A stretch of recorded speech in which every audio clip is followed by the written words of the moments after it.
Everyone, welcome back to the new blog. I hope आप सब लोग बहुत अच्छे होंगे। और आज का जो ब्लॉग है उसमें मैं आपके साथ शेयर करने वाली हूँ अपनी कबर्ड का ऑर्गेनाइजेशन। सो बेसिकली ये कबर्ड की जो राइट साइड होती है जिसमें हमारे पास एक सिंगल डोर वाला स्पेस होता है, तो उसकी कुछ ऑर्गेनाइजेशन मैं आपके साथ शेयर कर रही हूँ। तो मेरे इस राइट साइड वाले पोर्शन में 5 सेक्शंस हैं। तो मैंने अपने एक पहले ब्लॉग में भी आपके साथ दूसरे रूम की ऐसे सिंगल डोर की कबर्ड का भी ऑर्गेनाइजेशन शेयर किया था, और आज मैं आपके साथ ये सेकंड रूम के सिंगल डोर का ऑर्गेनाइजेशन शेयर कर रही हूँ। तो इस कबर्ड में बेसिकली विराज के टॉयज रखे हुए हैं और मेरे बैग्स रखे हुए हैं और कुछ मिसलेनियस आइटम्स रखे हुए हैं। तो सब कुछ मिक्स मैच रखा हुआ है और बहुत ही मैसी तरीके से रखा हुआ है। कुशंस भी इसी में रख दिए हैं। सब कुछ इस तरीके से रखा हुआ है कि अगर कुछ भी चाहिए तो मुझे थोड़ा जगल करना पड़ेगा और ढूंढना पड़ेगा चीजों को। और इसके डोर्स भी आप देख सकते हो कितने ज्यादा गंदे हो रहे हैं। तो क्योंकि ये चीजें डेली यूज में तो यूज होती नहीं है कि कुशंस हैं मुझे रोज निकालने हैं और विराज के एकदम बचपन के टॉयज जो हैं वो मुझे निकालने हैं, तो ये ज्यादातर बंद ही रहता है। तो इस वजह से ये इतना गंदा भी हो रहा है। तो आज मैंने सोच लिया था कि मैं इस कबर्ड को बहुत अच्छे तरीके से क्लीन करूंगी और उसके बाद हम इसमें चीजों को इस तरीके से अरेंज करेंगे कि कुछ भी अगर हमें ढूंढना हो तो हमें पता हो कि कैसे हमने कहाँ क्या रखा हुआ है। तो मैंने ये ऊपर के जो 3 सेक्शन है इनको कम्प्लीटली खाली कर लिया है, क्योंकि नीचे के जो 2 सेक्शन है उसमें मैं बेडशीट्स ही रखूंगी। तो वो बेडशीट मुझे निकाल के दोबारा से बस लगानी है, देख के कौन कौन सी मुझे डिस्कार्ड करनी है या कौन सी रखनी है। अदरवाइज मेनली जो मुझे ऑर्गेनाइज करना है ये ऊपर के 3 सेक्शन करना है। तो यहाँ पे कॉलिन लेके मैं बहुत अच्छे से पहले सारी ये जो स्पेसेस हैं इनको क्लीन कर लूंगी। तो कुछ कुछ निशान भी लगे हुए हैं वो अच्छे से क्लीन कर लूंगी और उसके बाद हम इसमें चीजों को अरेंज करेंगे। तो ये डोर भी आप देख सकते हो कितना गंदा हो गया है, तो ये भी मैंने क्लीन कर लिया अच्छे से और ये बहुत अच्छे से साफ भी हो गया था, बिल्कुल दिक्कत नहीं हुई। कॉलिन से इजिली ये सारा निकल गया। तो बस वही होता है कबर्ड में, जो हमारी थोड़ा अनयूज्ड स्पेसेस होती हैं उनको हम कंप्लीटली भूल ही जाते हैं सामान रख के, लेकिन ऐसा हमें नहीं करना चाहिए। हमें थोड़े टाइम इंटरवल के बाद उसको एक बार निकाल के सामान को चेक भी कर लेना चाहिए। कई बार चीजें खराब भी हो जाती हैं। तो बस मैंने यहाँ पे अच्छे से इसको क्लीन कर लिया है और अब मैं बिल्कुल सेग्रीगेट करके चीजों को रखूंगी। जैसे सबसे पहले हम टॉप शेल्फ से स्टार्ट कर रहे हैं। तो यहाँ पे विराज के ये कुछ टॉयज हैं, 1-2 इसमें ऐसे हैं जो भी खुले नहीं है। जैसे ये बिग साइज का हेलीकॉप्टर इसका एक रखा हुआ है और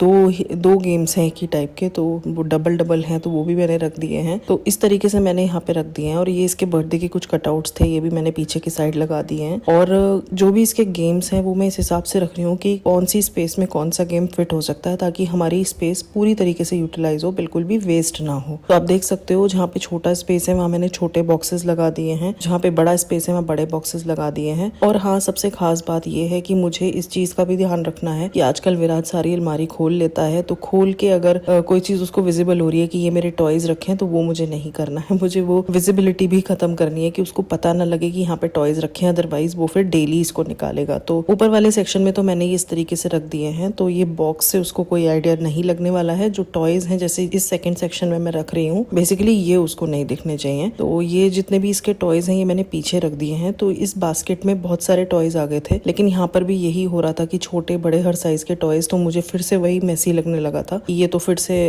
पूरा पाइलअप लगता जा रहा है। तो ये विराज का प्ले स्कूल का एक बैग था, तो जितने भी छोटे टॉयज थे वो सारे मैंने इस प्ले स्कूल वाले बैग में भर दिए हैं और पीछे की साइड में सारे बड़े टॉयज रख दूंगी। तो ऐसा करने से ये फायदा होगा कि जितने बड़े टॉयज हैं वो सब पीछे आ जाएंगे और छोटे वाले हम बैग में आगे रख देंगे और बैग को हम सबसे आगे रख देंगे। तो सबसे आगे बैग रखने का फायदा ये होगा कि उसके टॉयज भी छुप जाएंगे और उसको पता भी नहीं लगेगा कि यहाँ पे पीछे टॉयज रखे हुए हैं। तो ये देखो, ये बास्केट में ये जो बड़े बड़े इसके ये लेगोज हैं और ये एरोप्लेन है, ये रोबोट है, ये सब बड़े बड़े जो हैं ये मैंने पीछे रख दिए हैं। इसकी ये बस है, कार है, ये सब कुछ मैं पीछे की साइड लगा दूंगी और आगे की साइड हम इसका बैग रख देंगे जिसमें सारे छोटे छोटे छोटे छोटे टॉयज हैं, तो उससे बिल्कुल भी पीछे का दिखेगा नहीं। तो ये देखो, ये हमने बैग आगे लगा दिया है, इसके सारे टॉयज पीछे के छुप गए हैं। और साइड में ये जो छोटा सा स्पेस है यहाँ पे रखने के लिए मुझे ऐसा कुछ मिल नहीं रहा था कि मैं इसको कैसे छुपाऊं। तो मेरे ये जो बैग्स थे, छोटे वाले 2 हैंड बैग्स थे, वो मैंने यहाँ पे एक के ऊपर एक रख दिए। तो उससे ये रखे हुए भी अच्छे लग रहे हैं और पीछे के जो टॉयज हैं वो छुप भी गए हैं। तो मेरे दोनों पर्पस सॉल्व हो गए। ओके, जो थर्ड सेक्शन है उसमें मैं रखती हूँ ये कुछ ऐसी चीजें, जैसे ये एक्स्ट्रा टॉवल्स हो गए और ये डाइनिंग टेबल कवर्स हो गए, कुशन कवर्स हो गए या कुशन हो गए छोटे वाले, मैट्स हो गए, रनर्स हो गए। तो ये जितनी भी एक्स्ट्रा चीजें हैं जो मुझे कभी कभी जरूरत पड़ती है, तो ये मैंने एक बिग साइज का बैग लिया हुआ, ये मैंने मीशो से ऑर्डर किया था और इसमें ये आगे ट्रांसपेरेंसी विंडो बनी हुई है, वहां से आपको दिख भी जाएगा क्या चीज है। और बस इसमें मैं सारा सामान रख दूंगी और इस तरीके से थर्ड शेल्फ में रख दूंगी। और चेन मैंने बाहर की साइड रखी है, वही मैं आपको दिखा रही हूँ ताकि हमें खोल के निकालने में आसानी हो, हमें पूरा का पूरा बैग बाहर निकालने की जरूरत नहीं है। और बस नीचे की जो 2 सेक्शन है उसमें मैंने रख दी है बेडशीट्स दोबारा से अरेंज करके। तो जो आगे की साइड आपको बेडशीट दिख रही है वो मेरे डेली यूज वाली है, और इनके पीछे मैंने जो वुलन बेडशीट्स हैं सर्दियों में जरूरत पड़ती है या जो हैवी बेडशीट है वो मैंने पीछे की साइड रख दी है। तो बस फ्रंट पे हमारी डेली यूज वाली बेडशीट आ गई नीचे के दोनों सेक्शन में। और बस टॉप टू बॉटम मैं आपको दिखा रही हूँ, विराज के ऊपर के दोनों सेक्शन में टॉयज आ गए हैं। थर्ड सेक्शन में हमने ये अपने एक्स्ट्रा कुशन कवर्स और कुशन रख दिए हैं, और सबसे नीचे हमने अपनी बेडशीट के सेक्शन बना लिए हैं। तो चीजें अब सेग्रीगेट हो गई हैं, अच्छे से अरेंज हो गई हैं, अब रखी हुई भी ठीक दिख रही हैं, और हर चीज अपने तरीके से है। मुझे कुछ भी चाहिए होगा तो मुझे सारे सेक्शन में जगल नहीं करना है। पहले सब कुछ मिक्स मैच करके रखा हुआ था, मेरे बैग्स भी उसी में थे, उसके टॉयज भी उसी में थे, और बहुत सारी चीजें थी। तो कुछ चीजें तो मैंने डिस्कार्ड भी कर दी हैं, और बस ये हमारा हो गया है ऑर्गेनाइजेशन डन। और अब मैं आ गई हूँ किचन में, शाम का टाइम था, यहाँ पे आई हूँ चाय बनाने के लिए। साथ में विराज भी मेरे लगा रहता है, आजकल आफ्टरनून में सो नहीं रहा है। वैसे इसका शेड्यूल है डेली आफ्टरनून में लंच के बाद सोने का, लेकिन वो शेड्यूल तब है जब ये स्कूल जाता है। तो अभी आजकल छुट्टियां हैं तो घर में ही है, तो बिल्कुल भी दिन में नहीं सोता। लेकिन हाँ, दिन में ना सोने का फायदा ये हो रहा है कि वो रात में एकदम लेटते ही सो जाता है, बिल्कुल डिले नहीं करता। तो बस मेरे साथ लगा हुआ है। यहाँ पे मैं आफ्टरनून के सब बर्तन लगा दूंगी, उसके बाद हम अपनी चाय बनाएंगे। और आज मैं आपके साथ एक रेसिपी भी शेयर करने वाली हूँ। तो बस बर्तन लगा लेती हूँ, चाय बना लेती हूँ, बैठ के तसल्ली से चाय पीते हैं, और फिर हम अपनी रेसिपी बनाएंगे।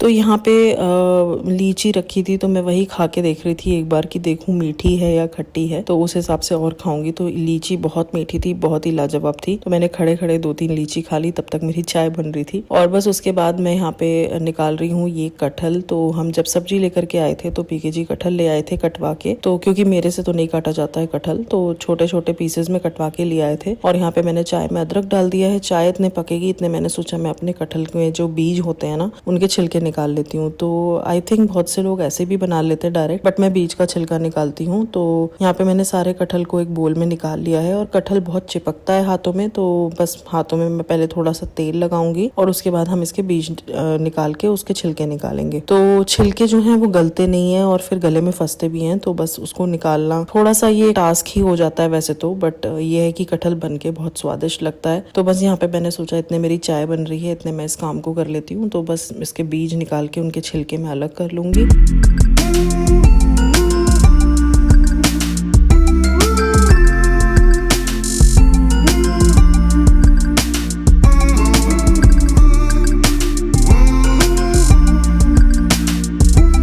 और बस मैं इतने चाय पी रही थी, इतने दूध वाले भैया ने आके दूध दे दिया था, और बस दूध मैंने रख दिया था बॉईल होने के लिए सिम पे। मैंने सोचा इतने चाय पी लेती हूँ, इतने दूध भी बॉईल हो जाएगा। बट जब मैं चाय पी के आई तो मैंने देखा दूध फट गया था, पता नहीं कैसे। तो मैंने उन भैया को दोबारा फोन किया कि वो दोबारा दूध दे करके जाएं, और ये वाला दूध फट गया है। तो उन्होंने बोला ठीक है मैं दे जाता हूँ। तो वो अभी दूध ला ही रहे थे, तब तक मैंने सोचा अभी ये फट ही गया है तो इसका पनीर ही बना लिया जाए, क्यों वेस्ट करना। तो बस इसमें मैं थोड़ा सा लेमन स्क्वीज कर रही हूँ ताकि ये अच्छे से फट जाए। और बस लेमन स्क्वीज करने से ये होगा कि दूध अच्छे से फट जाएगा, और फिर इसका अच्छे से हम पनीर भी बना पाएंगे। तो ये देखिए दूध एकदम से फट गया है, इसका पानी अलग हो गया है, पूरा कर्डल हो गया है दूध हमारा। तो अच्छे से इसको चला लेंगे, और उसके बाद हम इसको छानेंगे छलनी में, और छान के फिर हम इसका पनीर बनाएंगे। थोड़ा सा लगा लगा भी हो सकता है नीचे से, तो उसमें कोई वरी करने वाली बात नहीं है। जिस जगह से वो लग जाएगा उस जगह को हम निकाल देंगे, बाद में भी निकाल सकते हैं। और यहाँ पे ये इतना गर्म हो रहा था कि मैंने एकदम से पलट दिया, थोड़ा सा नीचे भी गिर गया। तो बट एनीवेज इतना ज्यादा नहीं गिरा है। तो अच्छे से हम छलनी में इसको छान लेंगे, और छान के मैंने इस तरीके से हैंकी में रख लिया था, मतलब कोई सूती कपड़ा होना चाहिए बेसिकली। तो उसमें बहुत अच्छे से आप इसका पानी निचोड़ के और ऐसे प्लेट के बीच में मैं रख देती हूँ सेट होने के लिए, और ऊपर से कोई हैवी चीज रख देती हूँ। तो ये जो मेरी कूटने वाली कूटनी है ये काफी हैवी है, और बस उसको मैंने ऊपर रख दिया ताकि हमारा जो पनीर है वो प्रॉपर शेप ले ले। और बस उतनी देर में मैं अपना कटहल बना लूंगी, तब तक हमारा पनीर भी सेट हो जाएगा। तो इधर मैंने कट करके तो ऑलरेडी रख लिया था, और आप देख सकते हो दूसरे भगोने में भी दूध बॉयल हो गया है। भैया दोबारा से दूध दूध दे करके चले गए थे। तो बस यहाँ पे मैं कटहल बना रही हूँ और कटहल बनाने के लिए मैंने क्या किया है, ऑयल गरम करके सबसे पहले मैं कटहल को फ्राई कर लूंगी। जब हम फ्राई करेंगे तो 60-70% कटहल हमारा इसी में बन जाता है, मतलब पक जाता है हमारा, और बाकी का 30% जो हम तड़का लगाते हैं तब हो जाता है। तो बस तड़के के लिए मैंने सेम ही कढ़ाई में उसी ऑयल में जीरा डाला है, उसमें थोड़ा सा लहसुन डाला है, प्याज डाल दी है लंबी लंबी कट करके, और ये मैंने 2 हरी मिर्च डाल दी है छोटी छोटी काट के। और जैसे ही हमारा प्याज अच्छे से भून जाएगा उसके बाद हम उसमें ऐड करेंगे ड्राई मसाले, जैसे कि यहाँ हल्दी पाउडर डाल रही हूँ मैं, थोड़ा सा देगी मिर्च डाल रही हूँ, धनिया पाउडर डाल रही हूँ और बहुत ही हल्का सा गरम मसाला डाला है। और बस ये सब डालने के बाद जो हमारा फ्राई किया हुआ कटहल है वो हम ऐड कर देंगे, अच्छे से इसको मिक्स कर देंगे और ऊपर से हम सॉल्ट ऐड कर देंगे अपने टेस्ट के हिसाब से। और ये थोड़ा सा मैं मैगी मसाला डाल रही हूँ फ्लेवर के लिए, आप चाहें तो स्किप भी कर सकते हैं इसको, बट इसका टेस्ट काफी अच्छा फ्लेवरफुल हो जाती है सब्जी।